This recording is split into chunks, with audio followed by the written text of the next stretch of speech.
ওয়ালাইকুম আসসালাম। High high, বেরিয়ে যাও বেরিয়ে যাও। একটারও কোনো আদব কায়দা নেই। এসে সব দিন দিন করে বসে পড়ছে। এসছে আবার সব ইমামতের পরীক্ষা দেওয়ার জন্য। যত সব। আল্লাহ, চাকরিটা তুমি ব্যবস্থা করে দাও আল্লাহ, আমিন। আপনারা দুজন দেখবেন হুজুররা ঠিক মতো নামাজ পড়াতে পারে কিনা। অশিক্ষিত লোক শিক্ষিত জায়গায় বসলে যা হয়। মেম্বার সাহেব, খবরদার আপনি আমাকে অশিক্ষিত বলবেন না। শোনেন, আমি সে আমলে 4 পাস। উনি 4 পাস? এ যুগের আয়ে বিয়ে পাশের সমান। হ্যাঁ, খালি 4 পাস। এই জন্যই তো আজ পর্যন্ত মসজিদে 2 রাকাত নামাজ পড়াতেই দেখলাম না। ওরে আমার নামাজ পড়েন না রে। হাই, তুমি পড়িয়েছো? তুমি তো একটা সুরকে এত শুদ্ধ করে পড়তে পারো না। তুমি সুন্নত নামাজ পড়ার সময় তো আরেকজনের পাশে দাঁড়ায় থাকো। পাশে এরম দেখে দেখে উপসে দাও। আপনারা থামেন তো, ঝামেলা করেন না। আগে ইন্টারভিউটা শেষ করি। আসেন, আপনি আসেন। আল্লাহ, কি যে হবে নে। আসসালামু আলাইকুম। ওয়ালাইকুম আসসালাম। বসবো? হ্যাঁ, বসেন।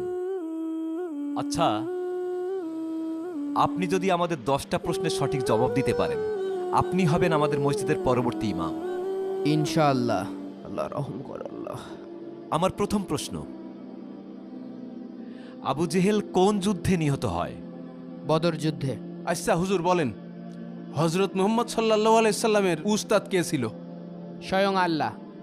আচ্ছা, ইসলামের প্রথম মুয়াজ্জিন কে? হযরত বেলাল রাদিয়াল্লাহু তাআলা আনহু। সভাপতি সাহেব, কেশিয়ার সাহেব, আপনারা কি শুরু করলেন? প্রশ্ন করবেন ইমাম সাহেব ঠিকমতো নামাজ পড়াতে পারে কিনা, সূরা কিরাত জানে কিনা। আহা, হাফেজ সাহেবের এলেম কেমন সেটা চেক করছি। 15,000 টাকা বেতনে চাকরি করবে। চাকরি না ছাই। আমরা তো সেভাবেই চেক করে নেব। করেন, যা ইচ্ছা তাই করেন।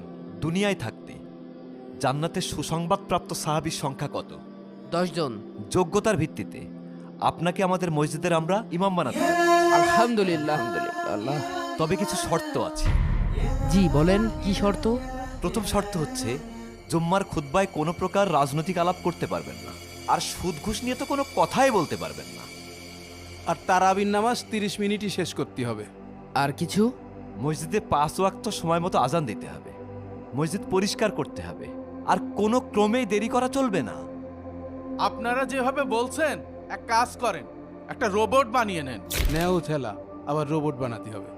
15,000 টাকা বেতন দিয়ে হাফেজ সাহেবের মাথা কিনে নিয়েছেন। আমার কোনো সমস্যা নেই। আমার চাকরিটা খুব দরকার ছিল। বাসায় রোজার বাজার নেই। যত কষ্টই হোক চাকরিটা আমি করব। সে ঠিক আছে বাবা, তারপরেও তো তুমি একজন মানুষ। 30 মিনিটে কোনোদিন তারা বিশ্বাস করা যায়? আর আপনারা এই নামাজ নিয়ে জান্নাত আশা করেন?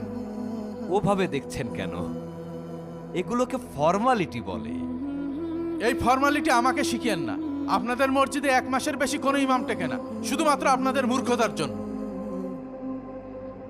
আল্লাহ যেসব গৃহকে মর্যাদায় উন্নীত করার এবং সেগুলোতে তার নাম উচ্চারণ করার আদেশ দিয়েছেন, সেখানে সকাল সন্ধ্যায় তার পবিত্রতা ও মহিমা ঘোষণা করে সেই সব লোক যাদের ব্যবসা বাণিজ্য ও ক্রয় বিক্রয় আল্লাহর স্মরণ থেকে, নামাজ কায়েম করা থেকে এবং জাকাত দেওয়া থেকে বিরত রাখেন।